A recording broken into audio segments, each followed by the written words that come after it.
توش چی هست اصلا نمیدونم چی سفارش شده. البته من 2 تا خرید انجام دادم. یه دونش عیدی امسال به خودم بود، برای خودم عیدی خریدم که اون سورپرایز هنوزم نیومده برای خودم ها. برای شما سورپرایزه میخوام برای شما بازش کنم، خودم که میدونم اون چیه توش. اما اینو واقعا یادم رفته چیا گرفتم. یه سری خریدای ریزم کردم که این توه. حالا ببینیم، این اولین بارمه که دارم از تمو خرید میکنم.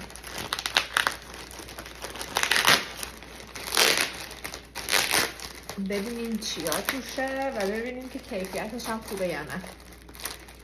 البته تعریفش شنیدم که بعضی محصولاتش خوبه.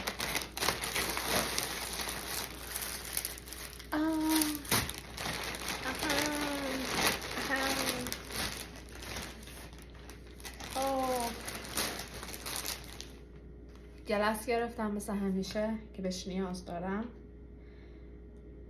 بذار ببینم قیمتاشو. توشون معمولا بکنم چیزا میذارم نذاشته. حالا قیمتاشو میگم. این گلس هاست، احتمالا $1-2 بوده این گلس ها. زبان شور گرفتم دیگه، تستش کنم چجوریه، چون بعضی هم مسواک‌ها خودشون زبان شور دارن ولی اینا دیگه راحته دیگه یهاش استفاده میکنیم. این چیه؟ نمیدونم این چیه. بازش کنیم، باز شود دیگه. عینکه. بچه این عینکه رو چند وقتی بود که توی چشم بعضی از این بلاگرها میدیدم، بعد گفتم بذار ببینم به منم میاد یا نه. اینه.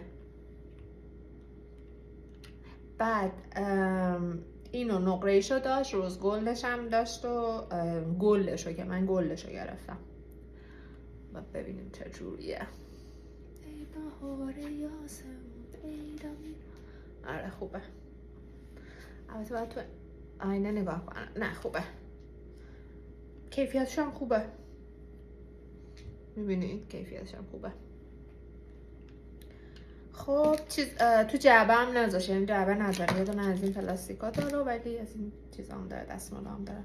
حالا من خودم جعبه عینک دارم. دیگه چی؟ این چیه؟ نمیدونم چیه. خدایا این چیه؟